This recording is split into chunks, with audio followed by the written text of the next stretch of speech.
Welcome back, all you degenerates, and go ahead and poke fun because it was an awful night. Thanks to the Celtics basically not showing up last night and Jeff Teague getting injured midway through the game, not playing his normal minutes, really set us back again last night. Dropped below 500 over the last week or so in our prop betting picks, but I'm ready to get back on track. The weekends have been very kind to me so far, and I'm ready to drop some knowledge and some winning NBA tickets on you tonight, courtesy of our friends at Bovada Sportsbook in the player prop department. We're going to start it off with Jonas Valanciunas over under 24.5 points and rebounds. Now, the Pacers may have lost Game 5, but they have figured out a way to slow down Valanciunas. Whether it's get him into foul trouble or play a little bit smaller, box him out maybe would be actually a pretty good strategy as well. But 24.5 points and rebounds, considering that in the first two games, Valanciunas was averaging 17 and 17 rebounds.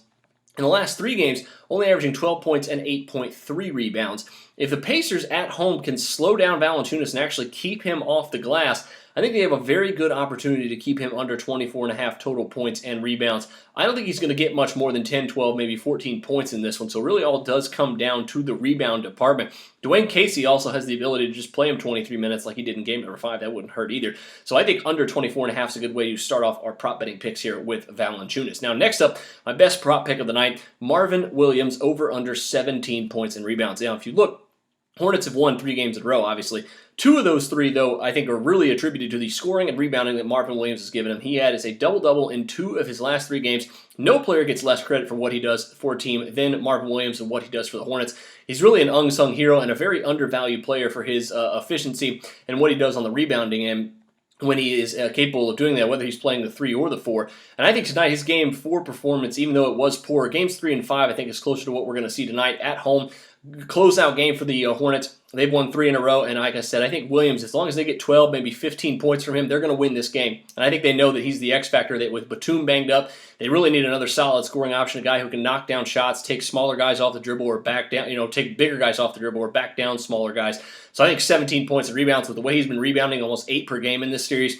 Easily an overplay for me here at minus 115. Now, finally, another guy I think is an easy overplay tonight is Mason Plumlee over 24.5 points, rebounds, and assists. Plumlee has really opened some eyes, and over his last 4 games, after a big dud in game number 1, he's averaging 9 points, 15 rebounds, and 7.5 assists in his last 4 games. I doubt it stops here tonight either. With Blake Griffin off the floor, there's just more rebounds that are up or available for Plumlee. DeAndre Jordan's been grabbing a ton of rebounds too, but I think Plumlee, the way he's been rebounding in this series, he's just absolutely tough to stop here, especially with them running the offense through him at the high post some.